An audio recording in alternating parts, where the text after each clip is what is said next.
Hello and welcome along to the RTÉ Rugby podcast. Another packed running order to bring you Women's Six Nations Champions Cup as well. And I am joined this week by Bernard Jackman and Eddie O'Sullivan, a couple of men who have a couple of big games of their own this week. Birch, just speaking off air before we started, you've got with Bectivere All-Ireland playoff semi-final coming up this Saturday. Yeah, All-Ireland semi-final against Clara Valley, the winners of the Ulster Championship. So it's in Coolmine, 1 o'clock. It's a double header. Craig's and Richmond play after us, and then obviously the two winners will play in a final to get promoted to the AIL 2 weeks later. So tough game. They're the Ulster, they're the All-Ireland Junior champions and Ulster champions, and Estonians. They finished second to Estonians last year. So and Estonians have obviously had a great season in 2C. So tough game. So looking forward to it. And Eddie, coming into the business end as well of the All-Ireland League, give your penultimate game of 1B with Buccaneers, and still very much with a shot of excuse me, automatic promotion, but you do need a couple of good wins and maybe something to go right elsewhere. It's a very tight league anyway. If you look at the table itself, you could go literally from first to fifth in a couple of weeks. It's been a great league, and there's like it's pressure on all the time, and there's nothing between any team. If you look at the results, like even the teams at the bottom end of the table have lost games by one score most of the time. So it's been very competitive. For us, it's great. Like we came up last from the Division 2A to 1B. So our first priority was survival. We've got off to a great run before Christmas, but at this end of the season now, you're really getting tested with injuries and stuff, and so it's been tough. But we're in there with a shout. We're very happy where we are. But it's some tough games. We've got Wesley in Dublin, where they like to play in that quick artificial turf in Donnybrook. And then we have a big crunch game against Armagh, who are the top of the table. We've that at home. So it could all come down to that if things go well next Saturday. But there's so much up in the air. But it's been a helter-skelter of a league. It's been great. Yeah, if things go right, I mean, that could literally be a title decider against City of Armagh on the last day. I mean, it's been a fairly bonkers league from day one, really, isn't it? Absolutely, yeah. There's been nothing in it for any team. Like I'm looking back, we haven't had any game would say easy. We've been lucky in a few games. We've maybe got a couple of scores in the last 10 minutes, but every game is pretty down to the wire, and there's nothing in it. So that division is packed with teams who've got all of them capable of beating each other on the day. So it makes for a great league, it makes for nerve tingling moments in every game. But yeah, it's been great, yeah. Certainly does, yeah. So penultimate round of games across all the divisions this weekend in the AIL. So make sure to get out to a match if you can. Moving on to things elsewhere though, guys. We'll start the pod on the TikTok Women's Six Nations. And I know the pair of you were on against the head on Monday night, but it's probably an opportunity to maybe expand on some of the things you were speaking about. So Ireland beaten 31-5 by Wales in their opening game at Cardiff Arms Park. Next up, I mean, not really getting any easier. World number 3, France, coming to Musgrave Park on Saturday, 3:15 kickoff, live commentary of that on RTÉ Radio 1. But Eddie, on Against the Head, you were saying ultimately, if you're playing behind the gain line, there's no game plan in the world that's going to work. What can you actually do in a game though, if you are in a situation like that where it doesn't? I don't know. From my point of view, it didn't really seem like there was a skill issue involved there, or there was a way they, something wrong in how they were carrying into the tackle. It was just an enormous gulf in power and size. And how do you navigate that in a match? Well, yeah, there was a gulf in size and power, and that was pretty evident. Where Ireland got really bullied in the contact area, they got bullied in the wall. So I think they would have known that was coming, like they know this Welsh team, and they're a good Welsh team. So when you go into a game like that where you're going to be out-muscled if you go toe-to-toe, the trick is to come up with a game plan that doesn't get you into those situations. Or now you're going to be in at some point, but you're trying to minimize it. And one of the ways through that is to move the ball around, attack wider, attack quicker, attack different spaces. And the problem with that is it's a risky strategy, but you're better off trying that and having it come off than going to a strategy where it's predictable what's going to happen and you get blown away in the contact. And I like Ireland just got completely up-muscled. With regard to them stopping the maul, they're very hard to stop, but there's ways of stopping the maul. You can sack the maul, you can non-compete the maul, you can stay down and not compete at all and drive. So they are going. The thing from going forward, the takeaway from last weekend for me is that they have got very tough games coming. Let's be honest. They've got France, they've got England, they've got Scotland and Italy in between. And Italy are a threat now, I think, based on their result against France. So they've got to start thinking outside the box a bit, and try and come up with ways of counteracting where they're weak, and trying to cause a weakness in the opposition.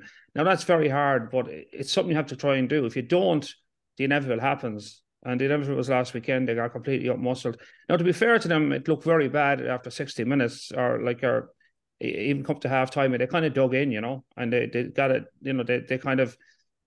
the last part of the game, they were actually quite positive in terms of not giving up scores. But if they're going to score tries, they're going to have to come up with ways of moving the opposition around, who are basically more powerful than them.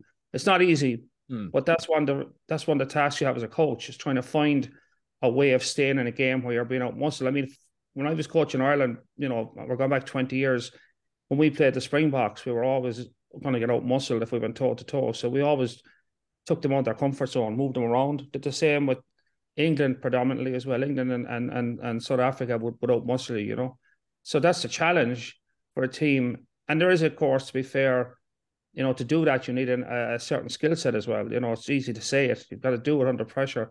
But I think you'd like to see them try these things in the championship and see how it goes, because if they play a kind of a predictable conservative game, they will be in trouble against the bigger teams, and you have to say that's going to make life tough for them. It's a long championship now after the way they lost in their first game. And Birch, we were doing media stuff yesterday out in Abbottstown, and John McKee was up speaking, and he was saying that one of the positives they do take, and he wasn't saying there were lots of positives, but he said one of them was that as the second half wore on, it was clear that there's a really strong level of fitness in the group, and ultimately that the longer the game went on, they were looking stronger against Wales. But the problem is really that if you want your fitness to be a factor, there has to be a game by the 60-minute mark for you to actually take advantage of it, and that's the problem they kind of find themselves in at the moment. Yeah, and I remember when McWilliams got the job, he spoke about the ball and play time, and I think he mentioned there was 33 minutes ball and play time on average amongst the top teams, and we were far below that in terms of what we were able to do at All Ireland League level in terms of test match we were playing. So I think there has been a big focus on getting the women's team capable of playing, high tempo game. But you're 100% right. I mean, they need to be able to stop the power game. They need to be able to defend their line, their kick. They need to have balance in their run kick game. I thought their kicking game was really poor. You're not going to be in game 60 minutes if you can't exit, you can't play territory. So the fitness is only one component, unfortunately. Probably the one that's going to prove quickest because of professionalism. But there's other areas that they're going to have to improve upon, and there's no let up. I mean, the France this week, reading some of the journal or the newspapers in France, and the quotes from the French women, they're livid with their performance against Italy, and they want to lay down a marker. So this could be a very tough game for a Saturday in Cork. And they probably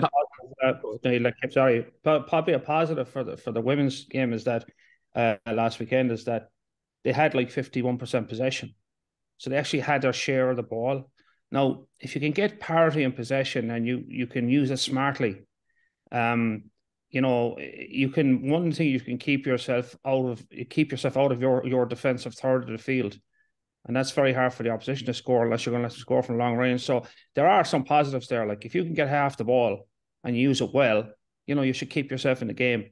But it's how you use it. I think that's the big challenge for them. As Bernard said, kicking game is part of it as well. And you've got to kick to an advantage, not to just get rid of the ball, and that's tough as well. But like they're all the challenges that Greg faces, with a team that's going to get out muscled in a championship. And that's the thing he's probably got to rack his brain is how do we get best value for our possession? How do we stay out of our defensive third of the field? And then if you're going to use your fitness, you need to actually move the opposition around from early doors so that when they get into the last 20, they're struggling and you've got an advantage. So they're all kind of overarching strategies you can use. But But I don't think there's a switch you can flip between last week and next week. That's the problem for when you do get a bit of a pounding, you've got to think of morale as well. Like it's it's human nature. If you're getting beaten, that morale dips a bit. Just trying to keep that up as well, in the face of what's coming down the pike. Yeah, and Birch, they're all kind of caught between a rock and a hard place with the way things are at the moment. That it's a very young squad. It's an inexperienced squad. They're clearly building for the future, and they have long-term goals. But all the while they're trying to build up that experience, everyone else is getting better as well. Wales are getting better. Italy are getting better. You'd expect Scotland to be getting better as well. And, it's almost a bit like we see Italy in the men's Six Nations a lot, where they are making improvements year on year. But the problem is so is everyone else around them. Yeah, and that's the challenge for the RFU. It's the challenge for the head of women's rugby in Ireland is to how we can accelerate faster than everybody else to catch up, because we have been left behind to a certain extent. It's been crazy how quickly we got cut adrift from the top table in women's rugby, and it's going to take serious structural changes, player numbers, competition, structure, quality to give us a playing pool that can compete, and that I think could take 3 to 5 years, realistically. So it's going to take a lot of patience and a lot of understanding of where we're at. And in professional sport, which it now is, time and patience doesn't always go hand in hand. So it's going to be a difficult one and interesting one to follow. It does, yeah. And Eddie, it's something that you were saying on Monday night as well, is that Ireland need to probably get more games against teams at their level just to get confidence and figure out what kind of a rugby team they are. And we all kind of targeted the top half of the Six Nations coming in here because a lot of people wanted to see Ireland in the top tier of that WXV competition later on this year. With hindsight now and having seen what happened against Wales, would it be a little bit better for Ireland in the long term if ultimately they did end up in that second tier and were probably playing against teams that were closer to their level in the short term at the very least? Yeah, it's the short answer to that, because you need to play the top guns every now and again, because you need to know where you are and to test yourself. And if you do well against the top teams, it's a good indication you're going the right direction. But you need to probably get games against teams that you can compete with and they compete with you. These games that if you get it right, you win, and if you don't, you'll probably lose. Because even at the moment, to be fair to the team, if they play really well against France next week, but France play to their potential, they're still probably going to lose. You can play really well in some of these games and still lose. And and the problem is, if you don't play well, as we saw last week, if things go wrong, you get pounded.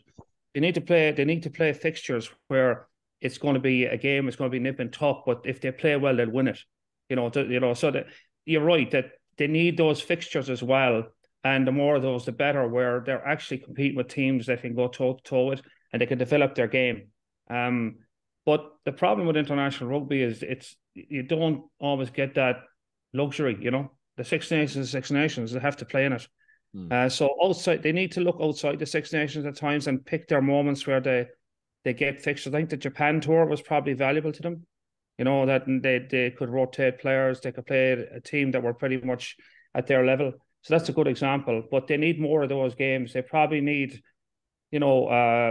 tours around things like that where they go into and play in country. And the other thing about a tour, which people maybe don't realize, you build a lot of good stuff around the team on a tour. I mean, Bernard will tell you that. Like you get a lot of work done because you're there every day. You build camaraderie, you build teamship, you build a lot of the cultural stuff around the team. That's very hard to build when you're kind of week to week in a Six Nations. And if you could get some games like that, maybe tours where they play at a level that's really at their level, and they go in with a good chance of winning a test series on the tour or playing a number of games that's been right in their wheelhouse. Yeah, you're right. That's, I think, a really good way to get best value for your time together. And McKee, I think yesterday was hinting that they are hoping to line up some games in the summer as well, bridging the gap between Six Nations and whatever level of the WXV they're in later on this year. But that's Ireland against France this Saturday from Musgrave Park. Live commentary on RTÉ Radio 1 from 3:15. Moving to the Champions Cup, fellas. Leinster and Ulster is obviously the big game of the weekend here at home, 5:30 p.m. at the Aviva Stadium on RT2 and RT Player, and Saturday Sport on RT Radio 1 as well. But Birch, obviously the big news of the week was no Johnny Sexton, more than likely for the rest of the season for Leinster. Are Leinster still favourites to win the Champions Cup? Yeah, I think they still are. I think they've been incredible this season again, as they have been in previous seasons. Really impressive leading into this knockout stage of rugby. Sexton is obviously a loss, but I think there's been such an improvement or growth in stature of some of the other players. Like Caden Doris now is probably seen as world class. Gibson Park looks like he's in the top three scrum halves in the world. James Lowe, Robbie Henshaw was already there. Ringrose was already there. Cuba Keane is now, would be nailed on, but he'd be in a lot of World 15s.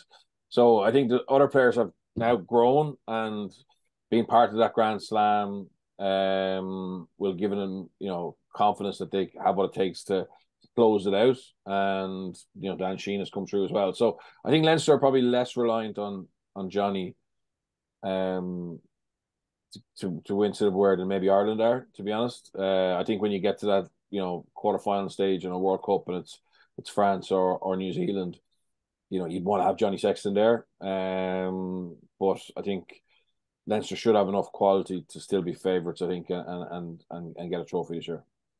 Yeah, and Eddie, it shows the long-term vision I think that everyone has, or the panic around something happening Johnny Sexton at a World Cup, where when that news came through on Monday, I had about a handful of texts from various kind of, friends groups I'm in and stuff like that. And the overwhelming reaction to it was, this is great. Ross Byrne will get to play a lot of really important minutes between now and the end of the season.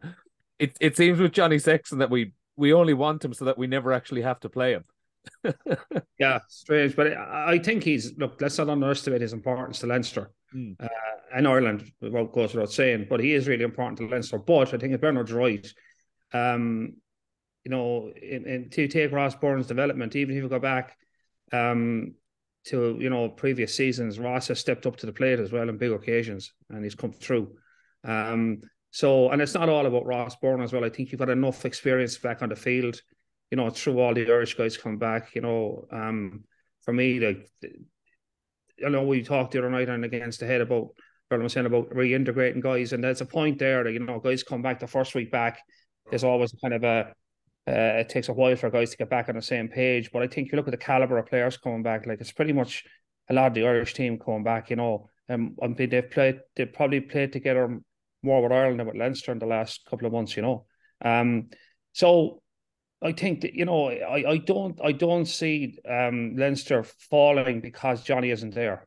That's why I put it. I think Leinster can get this done without Johnny. I don't doubt that. Now the question is, will Leinster get it done? And I think on form, of course, there's no discussion, but rugby is funny. But I think it's for Ulster to do something to really upset the apple cart. They need to come with a very good game plan. They've had success in Dublin again against Leinster, but on those games, they're one-offs. They've got a lot of things right, and Leinster have maybe just been a little bit off in a few areas. So that's all it takes in a knockout game, and Ulster will come in with the view that, look, let's just throw the kitchen sink here in a measured way, not just go crazy, but have a really good game plan. They need a very good kicking game plan. Their set piece has to fire. They've got to get over the gain line. They've got to play quickly in the right places. There's that game plan that Dan McFarlane comes up with. It's got to be right on point. And that's a hard thing against Leinster, because there's not, we look across Leinster, there's not a ton of weaknesses. But if Ulster come in with a game plan that's on point and Leinster are a little bit off, then it's game on. But doesn't take much.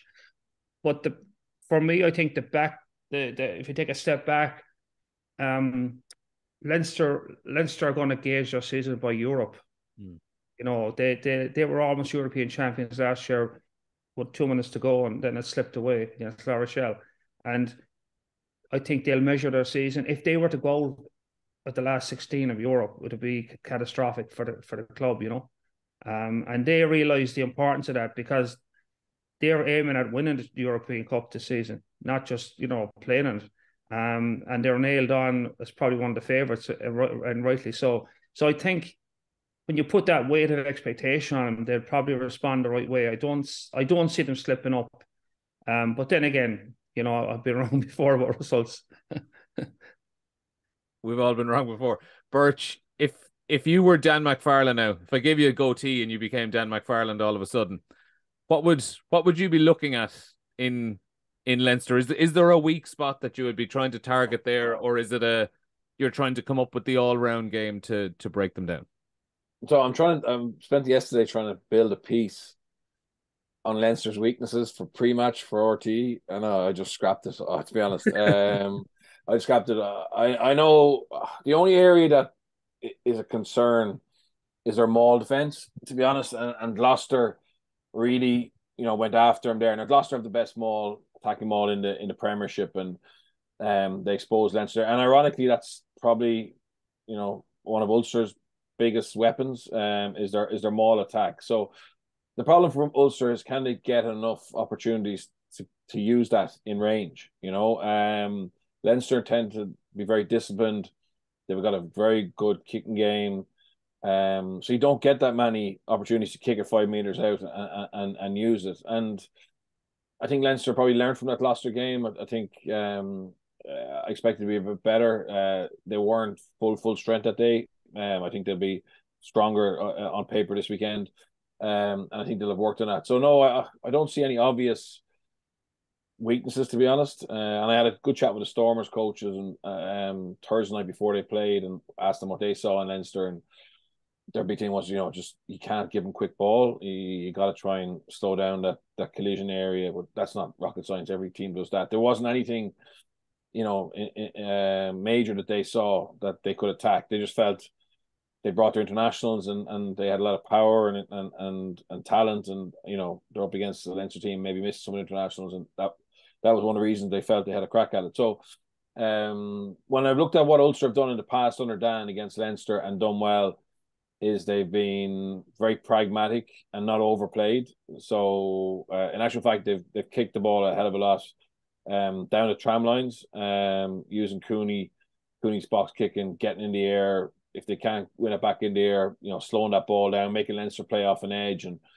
that makes it easier to stop them. So I don't think it's going to be a game of sevens. I think Ulster will cut their cloth to try and give themselves the best possible chance of winning. And you know, a little bit like we saw the other night, you know, in the Viva with Ireland France, you know, Stephen Kenny maybe gave up a little bit on his I suppose philosophy to give themselves a chance of performing and winning against a team who on paper were better, and Leinster on paper are better than Ulster at the moment. I think that's fair. So I think that's what Dan will go to. He'll go to kicking game, contestable kicking game, and try and squeeze Leinster and force penalties, and then try and use their maul. And even though Ulster have a great back line, I don't really see them being able to outrun Leinster. I think it's going to come down to playing cup type rugby. And Eddie, do you think there's any, from an Ulster point of view, there'd be any emotional demons from that game back in December when they had the big lead at the RDS? It's really probably only in the last month or 6 weeks that they've actually kind of got out of that rut they found themselves in following that game. And do you think any part of that will carry its way over into the Aviva Stadium on Saturday, or is this different? This is cup rugby. It's a one-off game. They can absolutely go for it without having that hang up.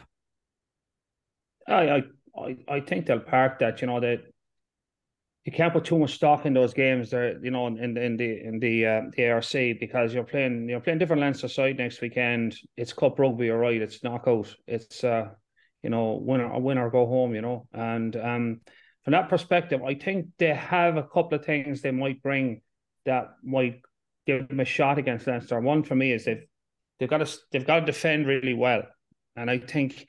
Even we saw last weekend, although it wasn't the full Leinster side, but we saw them when they beat Leinster in the RDS the last time.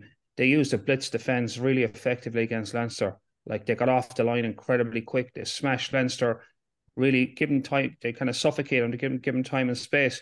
And Leinster struggled with that. You know, it's not an easy defence to break down. Now, you've got to couple that with really good discipline. You know, if you're giving away penalties for offside or penalties at the rock and stuff, like Leinster will murder you. They'll just ping you into your own third of the field and you won't get out alive, you know. But if they can bring really aggressive blitz defence and really force Leinster to work hard to get into the outside channels and then choke them on the inside channels, that makes Leinster's job a lot harder in terms of hanging on to the ball. But it's got to be, to counter that, it's got to be extremely disciplined. And because the blitz defence is so aggressive, discipline often goes out the window because guys go off their feet at rocks so they get offside and stuff. But to me, if I was playing Leinster next week, I'd come after them like mad dogs in the meat house, like in terms of just aggressive defence. And I think the other thing Bernard said I'd agree with is that their kicking strategy is very pragmatic. They've got to kind of force Leinster to play from deep. One of the ways of doing that is if you're going to kick contestables that even if you don't get them back, Leinster can't launch counterattacks from them. They've got to build from a ruck. So like when the ball lands, even if you don't win it, you knock the guy in his backside, there's a ruck, and you build your defensive line, and Leinster in their own third of the field with a slow ruck and say, no, what do you want to do with that? So like make Leinster play from deep. Don't give them easy ins into your third of the field. And when they have the ball, bring as much pressure to bear as you can. Now I think that puts you in the game if you get all that done. That's tough on Leinster. But if Leinster get on the front foot, they get easy access to your third of the field. You slip off tackles out wide because you let them into the outside channels and they have power there. All those things can cause you a lot of pain. But I think there are ways for Ulster to go about this. They have, I wouldn't say a blueprint, but they have little slivers of blueprints that worked from before against Leinster. If you put enough of those together on the day, you have a game plan that gives you a shot. So that's how you upset the apple cart, really. And that the apple cart will have to be upset next weekend if Ulster are to win. Yeah, it certainly would. And Birch, Ulster know it as well as anyone else. And we were nicely reminded of it on Friday night at the RDS that it seems Leinster are never more dangerous than when they're hanging off the ropes. I mean, they were 19 down against Ulster in December. They were 17-0 down against the Stormers the other night. And it just takes one score and all of a sudden, like, I know you were there on Friday night as well. I was there. As soon as Leinster got that opening try, in my head I was saying, at the very least, they're coming away with a losing bonus point here. I mean, they can just flip a game with one score. Yeah, they have, and that's something I think that they've spent a huge amount of time post Bulls La Rochelle last season, trying to figure out. I think they felt that in both games were there to be won, and they didn't stay composed. They didn't make the right options at the right time. Didn't stay on plan, and no matter what's happened to them this season, they've shown an incredible amount of resilience, self-belief, heart as well. And we often speak about how skillful they are and they're a joy to watch, but they're sticky, and they're sticky. And no matter what player wears a Leinster jersey at the moment, whether it's someone who's played 50 times for Ireland or whether it's someone making their debut, they seem to be able to fit in quite seamlessly. And yeah, the biggest thing was, I think, if you think about that mid-season blip that Ulster had, which nearly put them off the rails, I think they deserve credit for getting back on track. Leinster caused that. You know what I mean? Leinster caused that by the nature of how they came back from that deficit in the RDS when it looked like Ulster were odds on to win, and Leinster were pulled away and destroyed them. And you'd have to wonder, is that not going to be in the Ulster minds? I think, Dan McFarlane this week, it's getting the head right and getting their confidence right, or creating this belief that they can win is going to be half the battle. Game plan obviously has to be really smart, and we spoke about that. But has that defeat to Leinster the last time out, when realistically they should have closed it out, has that got into their heads? And if it has, Leinster will win quite convincingly. Well, we'll find out on Saturday evening, 5:30 kickoff at the Aviva Stadium, and it looks like it's going to be sold out. It's going to be a brilliant occasion. I think there's only about 1,000 or so tickets left to buy, so we're pretty much heading for a sellout at the Aviva Stadium on Saturday evening. Earlier on Saturday, though, we're going to have the Sharks against Munster, 12:30 kickoff at Kings Park in Durban.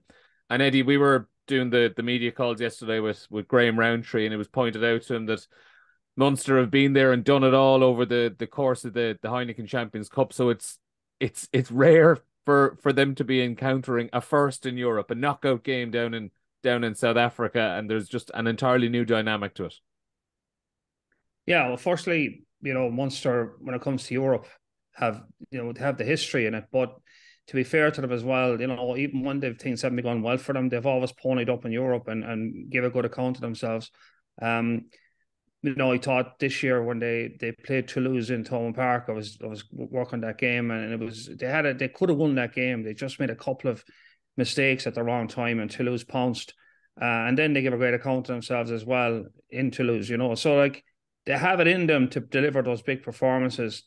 You'd like to think the weekend, even though it's not Thomond Park or they're not at home, that they're going away from home, that they won't make a difference to them. The thing that worries me about them at the moment is that the one part of their game that was going well, along with their attacking development, their attacking development has been really good under Mike Prendergast. They're able to attack teams from deep and break teams down from 40, 50 meters, and they still get you if they get into the 22 as well. They still have their old power game.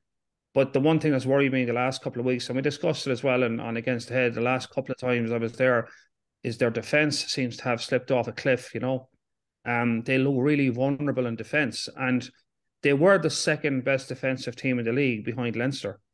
For some reason, they've got the heebie-jeebies. It started kind of in Benetton, where they gave up, 4 tries in Benetton, I think, against, even though they got out of that game, it was awful. They could have lost it in the last minute. And then they fell apart down in Musgrave Park after racking up a score on Connacht, and the Scarlets just torn to shreds. And then you had last weekend, against Glasgow, they were just completely, torn apart. So sorry to interrupt. Does the Six Nations factor into that at all, where you end up with this stop-start schedule of a game and there's a couple of weeks break, a game, couple of weeks break, and a game? You're not buying that now? Everybody's doing the same thing. Munster are not unique in that they've a stop-start schedule. Every club has a stop-start schedule. It just seems to have lost their way defensively. And if you look at the line breaks they're giving up, they're guys making system errors, not filling positions or jumping out of positions or getting their spacing wrong. And the problem with defense is that, you have a system. It's not the most difficult part of the game, defense, because you don't have to worry about the ball. You're not minding the ball, just minding yourself.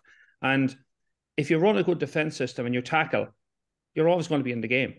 And Munster were doing that. It's not like Munster have struggled with this all year, but we've been laser focused on their attack. What was Mikey Prendergast bringing? And he's done a phenomenal job with them. They're a different attacking team. And we always took their defense for granted.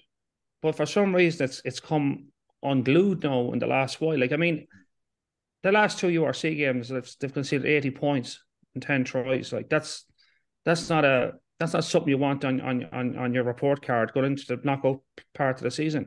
And the problem with playing a team like South Africa, in South Africa, like a South African team, is they have power and they've pace wide.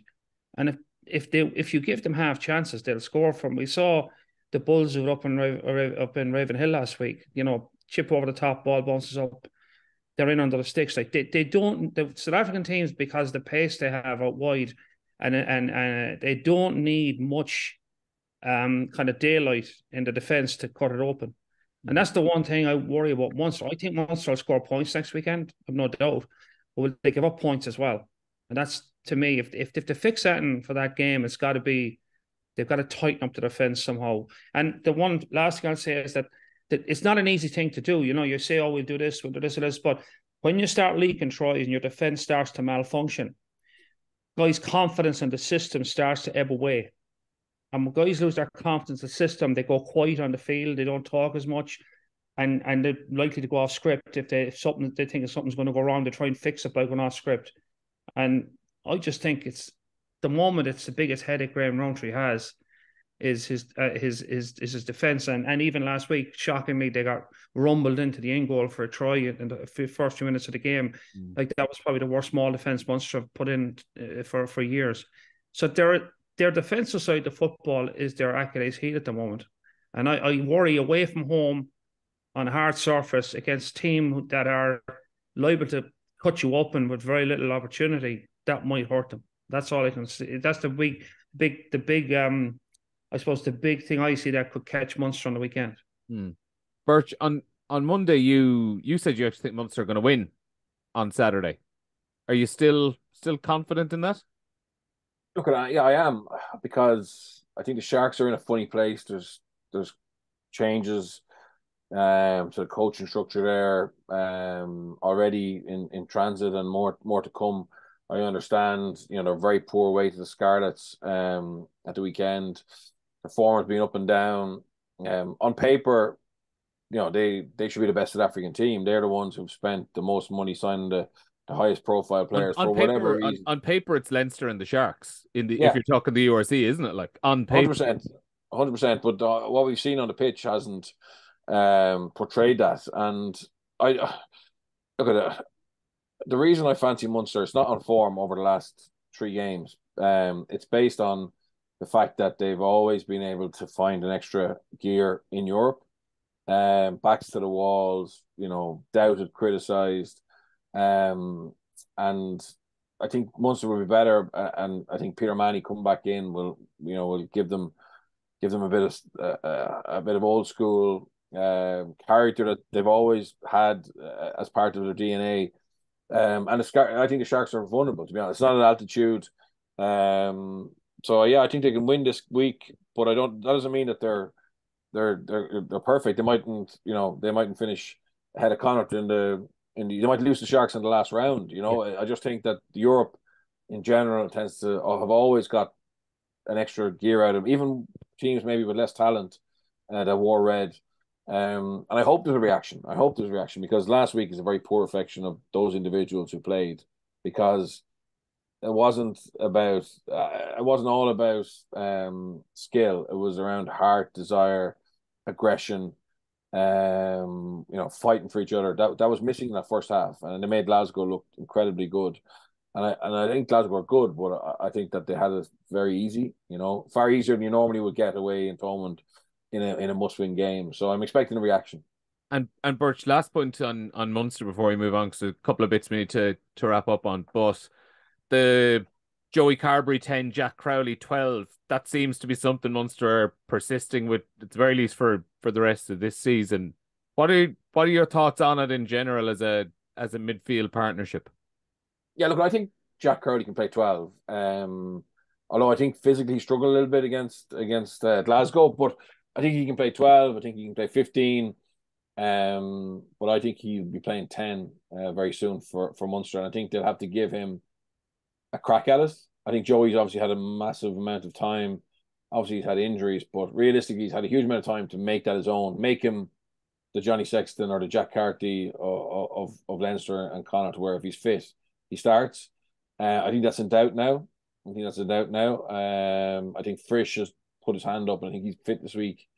Fekitoa has been good recently. I think that's your ideal partnership centre-wise. And then I think that they will start with Crowley. I thought it was telling that they took off Joey, and moved Crowley to 10 to finish the game. Even though Jack had been away in camp more, you would have felt he was the one that was going to get taken off and Joey to play the full game. So I think it's telling in that. And look, they may give Jack his the opportunity, and they may go back to Joey, but I don't think Crowley's had enough game time at 10 for Munster to know whether he is who's the best, and I think he deserves that chance. So Birch, you're saying a Munster win on Saturday. Eddie, gun to your head, who are you calling it for? I agree with Birch. I think they'll have a much better performance, but I see that if they don't make that improvement in defence, they're going to be very vulnerable. But I still think they get it done. I agree with Birch. If this game was in Thomond Park, I don't think we'd be, talking about Munster potentially losing. But it is away from home. It's an away game. It's a long way from home as well. But look, yeah, going to head, I'd say Munster. But I wouldn't be shocked if it slipped through their fingers if they perform like they have on the defence side of the football, like in the last couple of games. That's to me is the benchmark for them. Mm-hmm. And it'll nicely set up potentially another game against Toulouse. I think Munster fans are starting to get sick of the sight of them potentially, but look, they'll take it if they're playing against them next week in the Champions Cup. On to Connacht, guys. Big win against Edinburgh on Saturday, 41-26. Against Edinburgh, away to Benetton in the Challenge Cup on Saturday. Quarter-final, potentially Sale or Cardiff if they get there. Approaching this competition now, Eddie, from a Connacht point of view, where they've they've been on a great run in the URC. They've got themselves into a position where they're looking very, very good for the playoffs and a big shot of actually staying in the top 7 and getting Champions Cup. How would you approach this competition now, the Challenge Cup? Go all out for it, or pick your battles between now and the rest of the season? I think they go all out for it. Like the word on the street in Galway is that, you know, they've always talked about this season about staying on the hunt for the Challenge Cup, you know, and I don't see that changing. Plus the fact that, you know, if they get into the quarterfinals, Cardiff for sale, you know, I mean, they fancy themselves against either of those teams, you know. So I think they have to go. They really have to go for it, because you never know, like in a knockout competition, they get it, and they have the wind in their sails at the moment in terms of their form. Like they've been really playing well at the moment. They've won, and I think for me the Connacht season has overall started really badly for them. They were a bit all over the place, and there was good reason for it. Their fixture schedule was dreadful. They had a lot of big games away from home early in the season, and that was because the sports ground wasn't ready. You know, that new artificial surface wasn't ready to go, and their schedule got kind of dumped on them. And the big worry was, like, they started behind the 8 ball. Would they ever get out from behind the 8 ball? But they have. Like their recent form's been sparkling. They're playing some great rugby. I mean, it's and to be fair, the last couple of seasons, I think the rugby they've played has been really brilliant to watch with the ball. Now, again, they haven't been so, or let's say they've been too exciting without the ball, you know. Their defense at times has let them down, but as it entertain, they do throw it around. They do play with a lot of run and gun, and they've kept that up now. That's kind of their MO again, and they're taking teams on. So they're a very difficult team to beat. So I think they'll go for this on the weekend. Like, they know Benetton anyway, you know. And now that won't be easy. Benetton have become a really tricky side. They've really boxed well in the URC this year.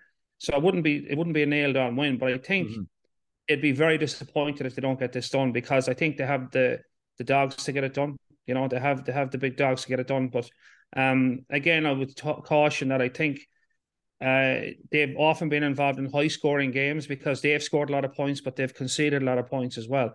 So maybe the key for them, a bit like Munster going away from home to Benetton, is, you know, play the way they're playing with the ball and tighten up without it, and they'll probably get the job done.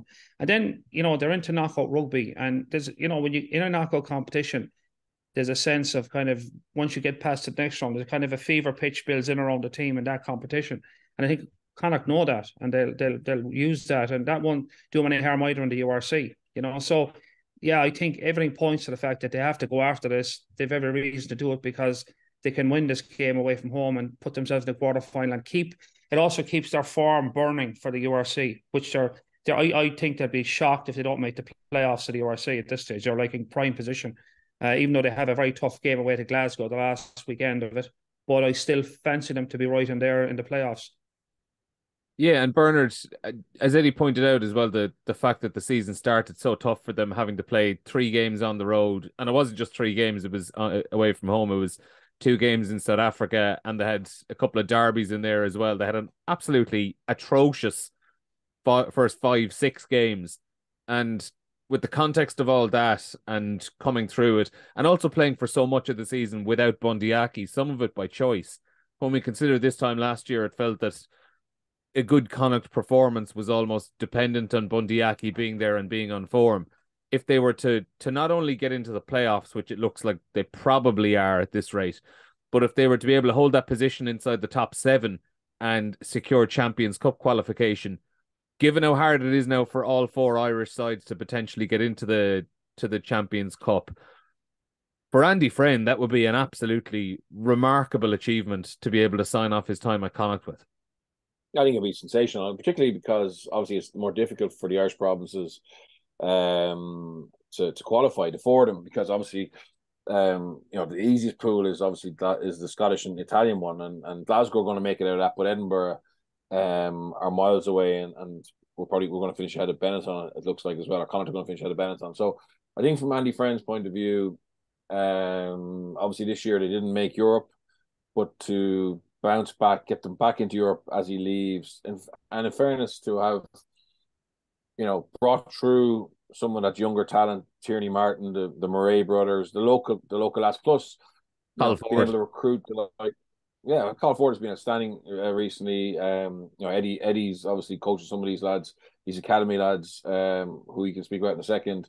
But also then being able to bring, I think it's one thing bringing Peter Dooley and Josh Murphy and Alan Byrne to Connacht because that what you're getting, but spotting Keane Prendergast and David Hawkshaw. Prendergast particularly because he hadn't played for Leinster at senior level. Hawkshaw had played bits and pieces, but certainly wasn't the finished article, and he's really shown that he's a quality player. So Friend is leaving a squad probably in route health in terms of a good balance of youngsters coming through from the academy. And I said Eddie knows more about some of those youngsters than I do. Yeah, you might pick up from that point, Eddie, because obviously you're seeing a good few of these young lads, at Buccaneers when you get your hands on them. Yeah, if you look at the Connacht across the Connacht Academy, they're really building like quality players coming out of it. Like you have, obviously, I think the signing of David Hawkshaw was really smart work. He's a hugely talented player. He was unlucky this year; he got a couple of injuries, but he's back now, and he to me is a quality player. He can play across the middle of the field. 10, 12 would be two strong positions. His brother Daniel is in the academy. And he came into the academy this year. Unfortunately, he was out all season with a dislocated shoulder, but he's another quality player. You've got Harry West from Ballina, who's in the Irish under 20 on the bench this year that won the Grand Slam. You've Josh O'Connor, who came out of Wexford, who's been lighting up in the IL for us as a winger. He's outstanding talent. He's on the fringe of the squad. You could the Irish under 20s. You've got Gavin out of Galwegians, son of Barry Gavin, who played for Connacht, and then you've got Devine. The centre, his dad played for Buccaneers. All those players are coming right out of the heartland of Connacht. And, at the start of the show last week, and Caelan Blade coming out of 1A, and Shane Jennings, that amazing strip and burst up the field to create the try. He's out of Ballinasloe. So all those young lads have come through the underage structure, or in some cases the school structure. So to be fair for Connacht and what they've done, Eric Elwood in particular, gets a lot of credit, is they have built a really homegrown academy that's producing quality talent. And then they're smart about, like, as I said, the Hawkshaw signing was really, really smart. That to me was a brilliant move, because to me, he's a really quality player, and he's going to really be a huge cog in the Connacht wheel going forward. He's still very young. And then their overseas signings, guys, have done well also. And we haven't talked about Bundy Aki yet, who has been the glue of that team, but for whatever reason, he hasn't been at the heart of it. And I think that's a good thing. And it was because they had become Bundy dependent, in a lot of the time. And when he was playing, they were a different team. And to be fair to any Friend, he's kind of developed the team past that. And now when they have Bundy, it's a bonus. It's not a critical mass thing. So I think if you look at Andy Friend's legacy, is that he came into the team that was kind of drowning a bit on where it was going, I suppose, culturally, performance-wise. And he's built it back into his competitive rugby team now. They're really high up in the URC. They're competitive in Europe. They have their eyes set on being in the Champions Cup next year. But behind all that, if you look at all the young players that are coming through, there's a lot of them coming out of Connacht now that are right up there, between Irish under 20s. And really their academy has been very productive. So to be fair, I mean, I might get to talk about Andy Friend again in public, because he's leaving very soon. Is that, and I've been dealing with him all year in terms of having players from the academy and working with Eric and that, and getting the odd players back. Like Oisin McCormack's another fantastic flanker out of Ballinasloe. Kieran Booth came across from the Exiles. So like, he's done a fantastic job, and I think he's leaving Connacht. And no matter what happens at this stage, even if they don't win in the cup, or they don't get into the final four in the league or whatever, I think he's left Connacht in a really, really strong place. And they say, if you come in to do a job, particularly as a coach, when you go out the gate, have you left the place in a better shape than you came in? Absolutely 100% you can say that about Andy Friend. And he's been brilliant to deal with. He's a real gentleman and a real great professional. So I think Connacht are in a very strong place at the moment. And I just hope people don't get overexcited and expect them to do the devil in the dark. I think they've had a great season so far. Now, I'm not saying they won't go further and do even better, but they've really got a lot done this year when you look at the big picture around where Connacht is and what's happening in the sports ground. Yeah, they've set themselves up for a real good crack at the final business end of the season. Fellas, we're almost out of time. I do just want to finally mention, Birch, Stuart Hogg announced his retirement on Monday, which came as a surprise to so many people. He's going to hang up the boots after the World Cup at the age of just 31. On the face of it, it actually just comes across as a very brave decision for someone of that age who, in most people's minds, is playing at still an incredibly high level where, ultimately he's walking away from probably at least another 3 or 4 years, and you're probably talking £1 million+ of earnings, but ultimately he's doing it because he just feels the time is right and the body can't hold up. Yeah, it's unusual. And a little bit like, I suppose, Dennis Hickey, back in the day, called it 7 or 8 months beforehand, and CJ Stander even as well. Who? CJ Stander a couple of years ago. CJ Stander as well. Yeah, you don't see it very often, but I think it shows the how hard it is to be a professional rugby player, in physically and mentally. And Hogg, obviously, his body's not right. He hasn't been as dominant this year for Scotland. He's still the starting fullback, so he's doing a lot of things right, but he hasn't been at the level he was when he was Six Nations Player of the Year, etc. And obviously is just feeling a lot of pain and has such high standards for himself. He doesn't want to drag it out. So I admire him for that. It is young. He's been huge for Scotland, and Glasgow and Exeter. So yeah, I'd love to wish him well for the World Cup, but obviously that might be at our expense. So look, I hope he plays personally really well, but he doesn't have too good a World Cup. Eddie, I'd have nothing against Ireland winning that pool and Scotland finishing second. I'll just put that out there. If Stuart Hogg wants to get into a World Cup quarter-final or go beyond, they can finish second in that pool all they want. And yeah, I wish them well on that. But I think Hogg as well, just Bernard mentioned there, like Hogg is probably a classic player who's basically his stock on trade is his pace, like his electric speed. And we've seen him in open play, he's devastating. And when you get to 30, the reality is it's not that he's slowing down or anything, but it's so hard for players who their game is based on out and out pace sprinters, that all they're trying to do is always look for space and accelerate into it.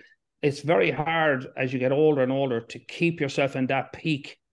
Like, it's different for a prop or a second row or even a back row, their stock and trade is more physicality, and they often end up retiring because they get broken up physically, like the shoulders, knees, whatever, back trouble. But the outside backs, it's such a difficult thing. If you are a top end speed merchant, as they call it, to keep that pace, and you're always risk of injury, the amount of work that goes in to keep yourself in that peak. So it can become a relentless, a relentless job day in, day out, to stay in that root health, to play your game. And then as well as you've got your rugby as well, you've got all your skills and all that. And you can see someone like Hogg, who's had a phenomenal career for Scotland. He's been a talisman for Scotland. Is that he's got the 30 and he's got mentally, physically, I don't know, I don't think I can keep this going at this level. And if he feels like that, it's a good decision to go out at the top of your game, rather than, as you say, you could stick around for another couple of years and slide away off the scale. So it's a brave decision for him, but I can actually understand the logic in it. If that's his logic, it's a lifestyle thing. It's what, he realizes, maybe I don't know if I can keep this up for any longer, because it's such a difficult job to stay in the peak of fitness that he has to stay in to play his brand of rugby. And I think that's probably a consideration. I'm only guessing, he hasn't rang and told me or anything like that, but I think that you could think that that's probably a major factor in it. And he wants to go out of the game at his peak of his powers, rather than, say, maybe, as Bernard said, not maybe having a great back end to your career, but leave your career on your terms, which, not every player gets a chance to do. So I can see the logic in him doing it, although I am still a bit shocked at this stage he's done it. Yeah, it's going to be interesting to see, even, I think, down the years, if more and more players retire, maybe those couple of years earlier than you'd expect, just with the way the game is so attritional now. But listen, Eddie and Birch, I've taken up enough of your time. You've been great this morning. Thanks a million for joining us, and best of luck with your games at the weekend as well. Thanks very much. Treacy. Oh, wait.